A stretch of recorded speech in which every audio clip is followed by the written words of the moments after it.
Elhamdülillahi Rabbil alemin ve salatu ve selamu ala Resulina Muhammedin ve ala alihi ve ashabihi ecmain. Emma ba'd.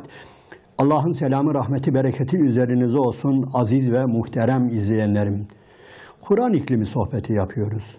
Onun için bugün özellikle Kur'an-ı Azimüşşan'a vermemiz gereken önem, dikkatimizi çekmesi gereken konu nedir?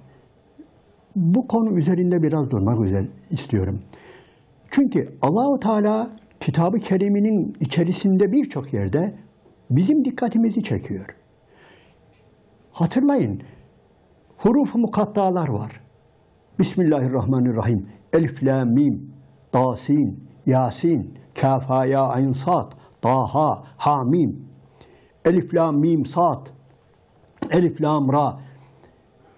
Bu huruf-u mukattaların anlamına girmeyeceğim ama bu Arap dilinde dikkat çekmedir. Yani bütün yoğunlaşmamız bu konu üzerinde olmalıdır.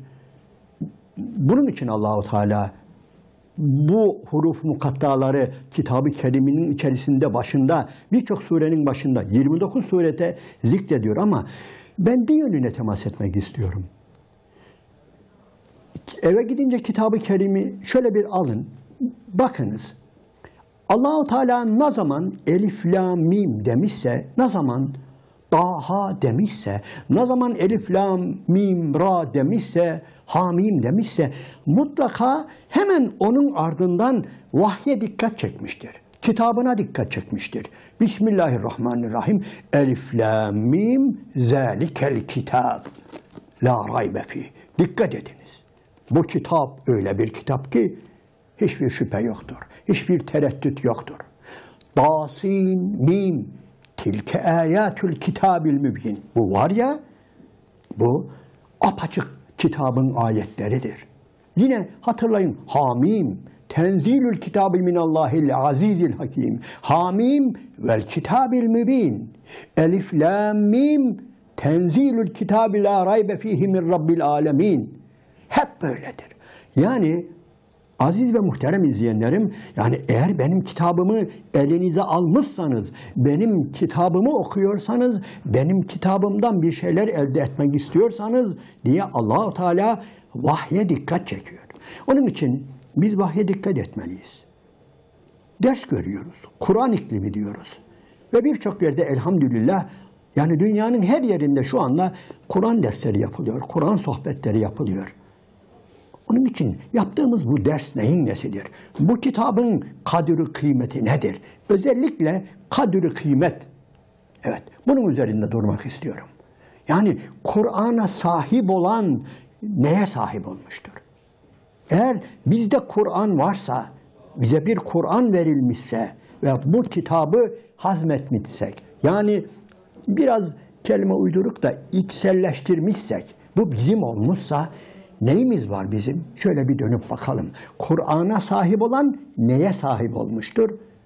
Buna dikkat edelim. Söylediğim gibi Allah-u Teala dikkat çekiyor. Her surede özellikle hem Mekke'de hem Medine'de inen surelerin birçoğunda 29 surede Allah-u Teala yani vahye dikkat ediyor. Şimdi bu konuyu biraz daha açalım. Hani birçok tefsirin bir bölümü vardır. Kur'an ilimlerinin, usulü tefsirin bir bölümü vardır. Fedailül Kur'an. Yani Kur'an'ın faziletleri. Bununla ilgili ayetleri sıralar alimlerimiz, hadis-i şerifleri sıralarlar. Yani nedir? Bu Kur'an nedir? Özelliği nedir? Derecesi nedir? Kadir kıymeti nedir? Bir insan Kur'an'a sahipse nelere dikkat etmelidir diye birçok bölümler vardır. Bu bölümler uzun gider, size açıklamayacağım ama alimlerimiz iki ayet-i kerime üzerinde biraz duruyorlar ve maalesef onlara dil uzatmak değil de o ayet-i kerimeleri cımbızla şöyle alıyorlar ve okuyorlar, yazıyorlar, üzerinde konuşuyorlar. Acizane bir konuda eksik bırakıyorlar. Hata ediyorlar demeyeyim de eksik bırakıyorlar. Niye? O ayet-i kerimelerin arkadaşları var, bir ekibi var, bir grubu var. Onun içinden alıyorlar ve öksüz kalıyor ayet-i kerime. Veyahut da anlamını tamamlayamıyoruz. Veyahut da sadece o yönü dikkatimizi çekiyor. Nedir bunlar? Mesela hatırlarsınız çoğunuz, alimlerimiz, hocalarımız kürsülerden vaaz ederken, sohbet ederken veya bir şey yazarken hemen Yunus suresindeki şu ayeti celileyi okurlar. Ve hatırlarsınız. Bismillahirrahmanirrahim. Ya eyyühen nasu قَدْ جَاءَتْكُمْ مَوْعِظَةٌ مِّنْ رَبِّكُمْ وَشِفَاءٌ لِمَا فِي الصُّدُورِ وَهُدًى وَرَحْمَةٌ لِقَوْمٍ يُؤْمِنُونَ. Ey insanlar!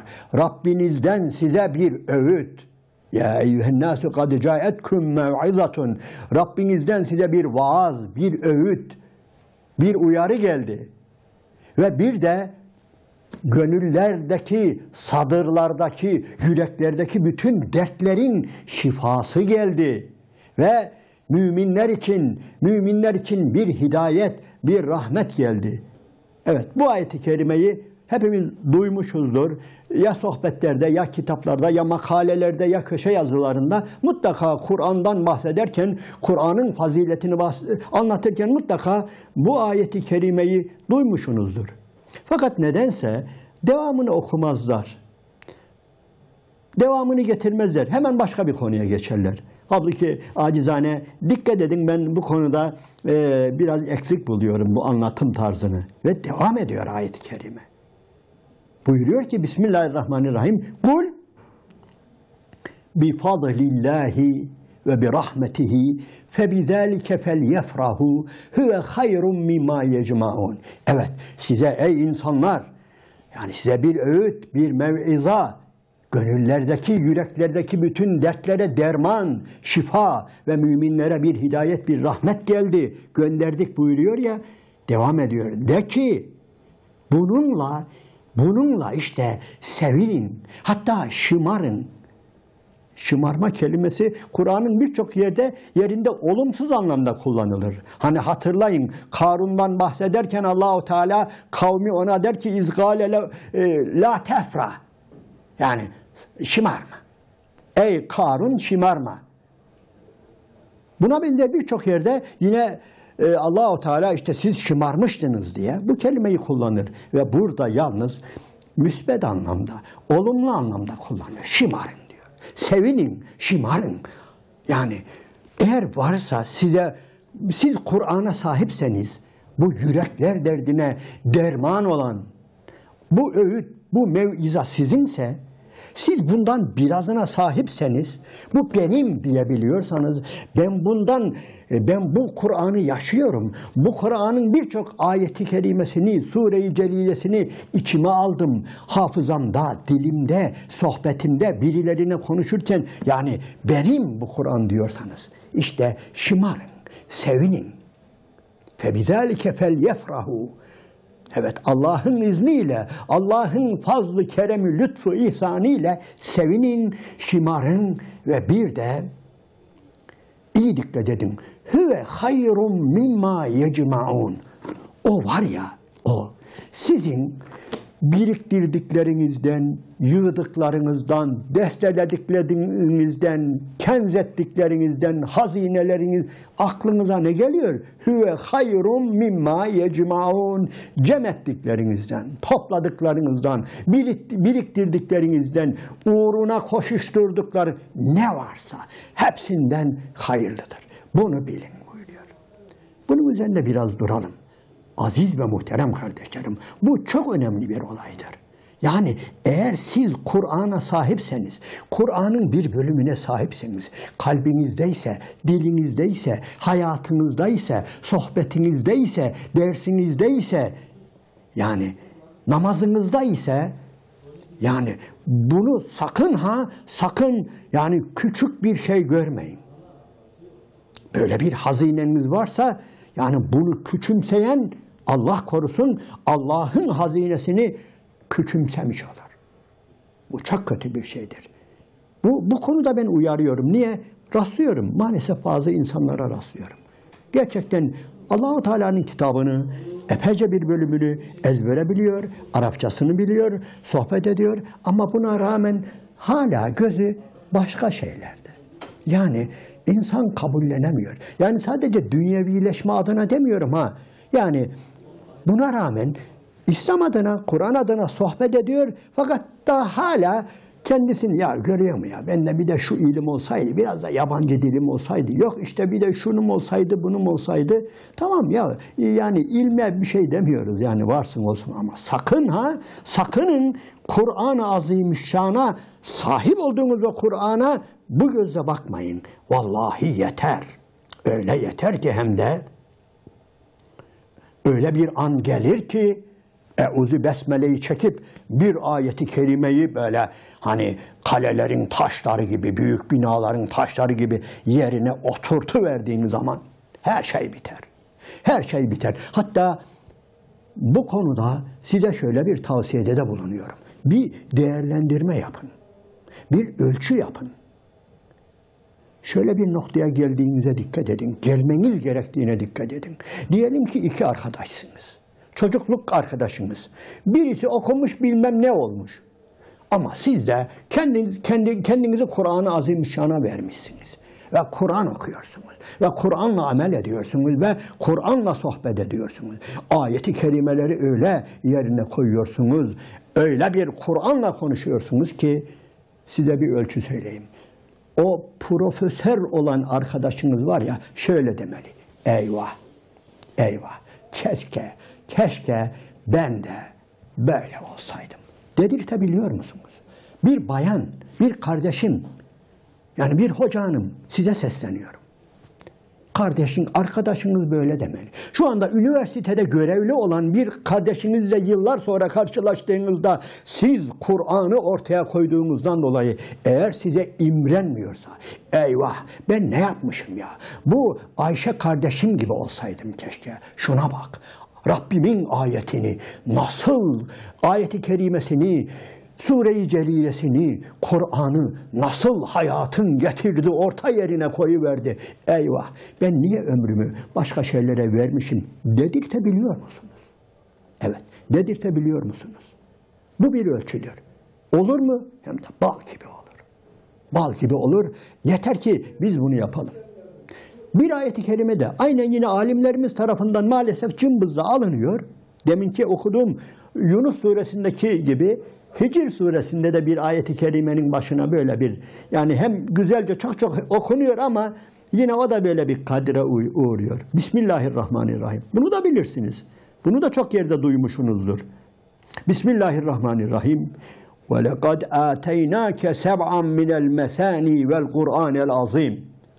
Andolsun ki celalim hakkı için sana seb'i mesaniyi, yani tekrarlanan 7'yi, yani Fatiha'yı verdik.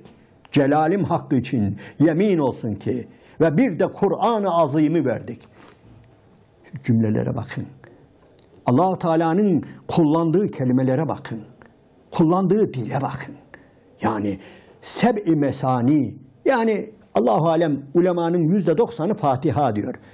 Yani sana bir kitap verdik, içinde Fatiha da var falan demiyor da sana Fatiha'yı verdik. Yani benzetmek olmasın, iki kefeli bir terazi düşünün. Resulüm sana yani seb'i mesaniyi verdik diye terazinin bir kefesine Fatiha-i Şerife'yi, öbür tarafına da Kur'an'ı koyuyor sanki. Yani Fatiha'nın kadri kıymetini belirtmek için sana andolsun ki Fatiha'yı, seb'i mesaniyi verdik ve bir de o muazzam Kur'an'ı verdik buyuruyor. Bunu hepimiz biliyoruz. Bu ayet-i kerimeyi hepimiz duymuşuzdur. Ama maalesef yine söylediğim gibi bir ayet-i kerime var. Daha devam ediyor. O devamını okumuyorlar. Niye? Bura bitti. Bura bizim işimize yarar. Bura bizim maksadımızı halleder zannediyor ilim adamlarımız, hoca efendiler. Kürsüden sadece burayı okuyor. Ve devam ediyor.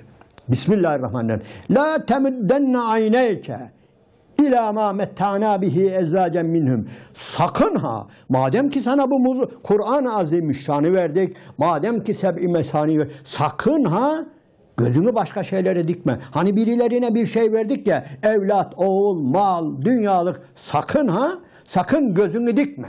Eğer sana Kur'an-ı Azimüşşan'ı seb'i mesaniyi vermişsek, Hani öteki ayet-i kerimede şımarın, sevinin diyordu da burada da sakının ha, gözünüzü başka şeylere, birilerine, özellikle birilerine verdiğimiz o dünyalıklara, metaa, basit şeylere sakın gözünüzü dikmeyin. Sakın bunu az ya bu demeyin ha. Bu yetmez demeyin. Gözünüzü dikmeyin. Madem ki size seb'i mesani verildi, madem ki sizin Fatiha'nız var, madem ki Kur'an-ı Azim'imiz var, o halde bırakın kim ne yaparsa yapsın, sevinsinler, şımarsınlar o ellerindeki dünyalıklarla gözünü dikme. La temuddenne, sakın gözünü dikme. Ayneyke ilâ mâ mettâna, o kendilerine oynasınlar, eğlensinler diye verdiğim, evlat vermişim, mal vermişim, mülk vermişim, bir şeyler vermişim. Yani dünyanın zevkini her şeyini sakın ha. Onlara gözünü, bu yeter size. Bu yeter. Bu davetçiler için de böyledir. Sadece dünyevileşmeyi önlemek anlamında değil.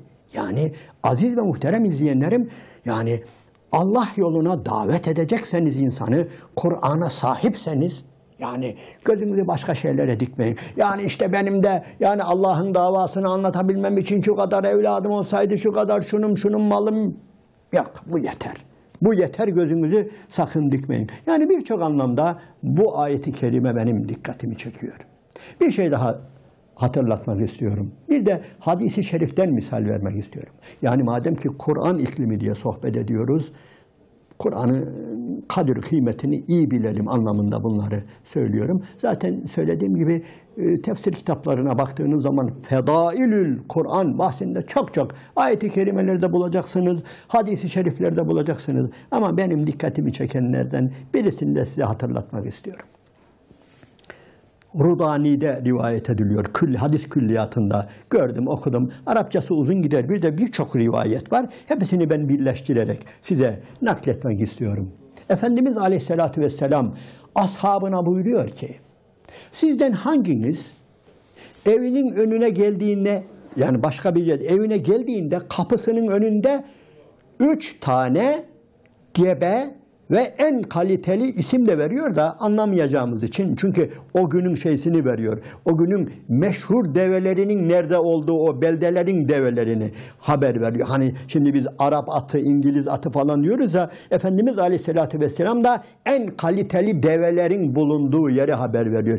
Sizden hanginiz evinin önüne geldiğinde evinin önünde 3 tane kendisine ait bağlanmış 3 tane gebe deve, hem de gebe doğuracak, yani düşünün hele, doğuracak olan bir yani inek, bir tay, bir at, yani bunlar ne kadar kıymetliyse işte hani bu da öyle ya, doğuracak gebe 3 tane en kaliteli deveye sahip olmak ister.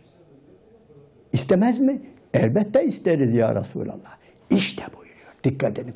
İşte sizden birinizin mescitte Allah'ın ayetlerinden 3 tanesini sindirerek, anlayarak içine alması, ezberlemesi, hayatına geçirmesi vallahi ondan çok daha hayırlıdır.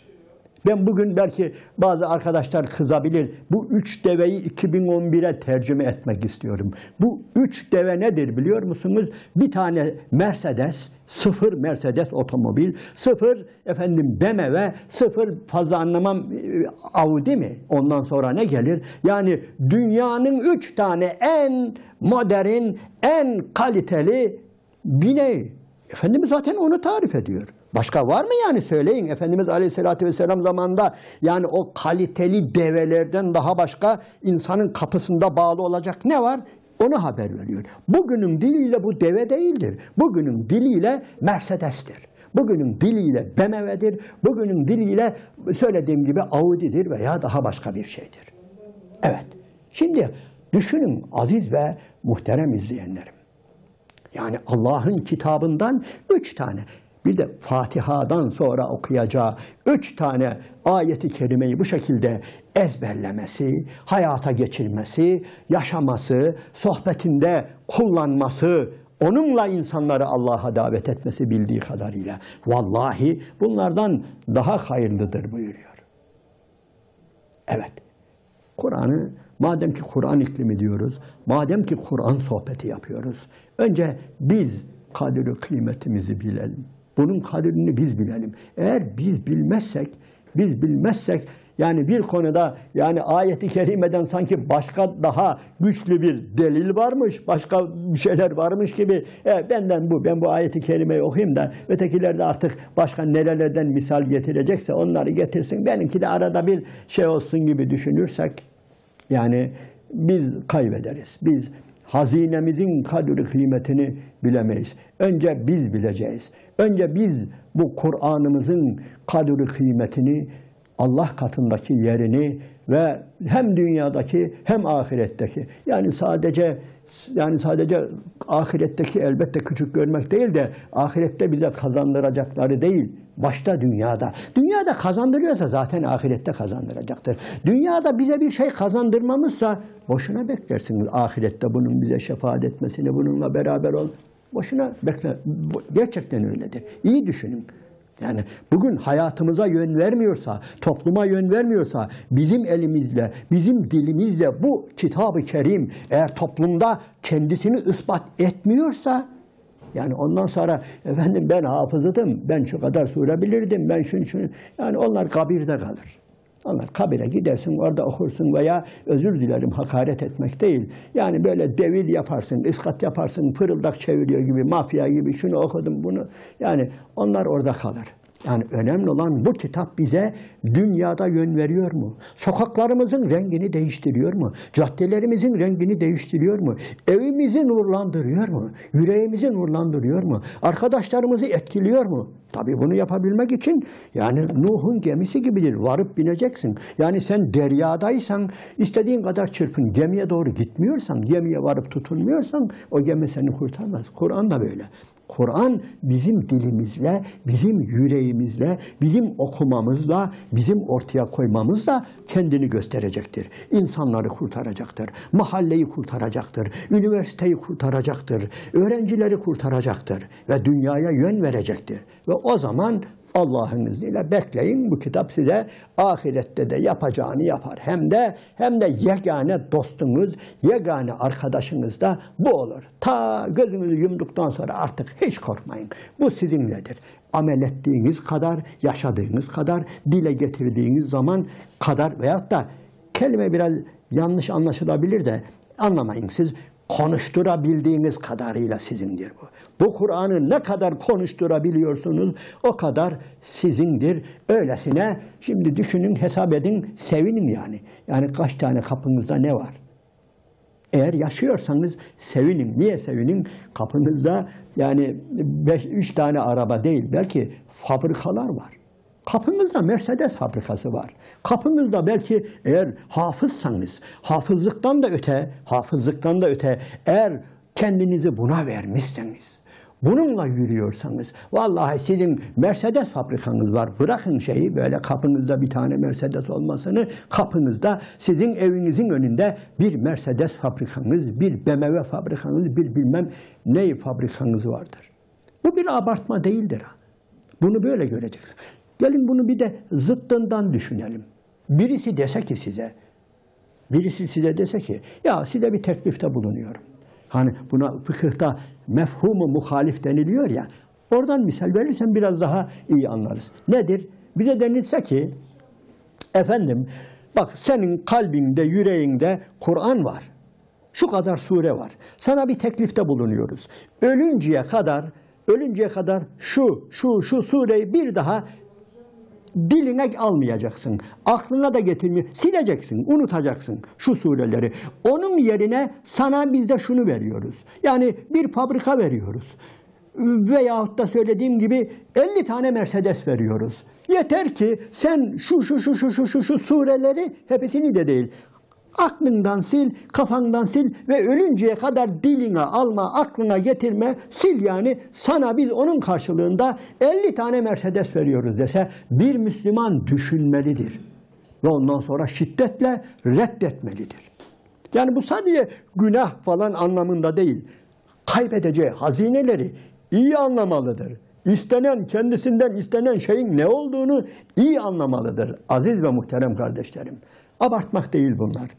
Evet, madem sohbet ediyoruz, madem Kur'an iklimi diyoruz, önce kitabımızın Allah katındaki Allah ne kadar değer veriyor, biz ne kadar değer veriyoruz, bunlara bakalım ve inşallah hayatımıza yansıtalım. Başka bir sohbette buluşmak üzere. Allah'ın selamı, rahmeti, bereketi üzerinize olsun aziz ve muhterem izleyenlerim.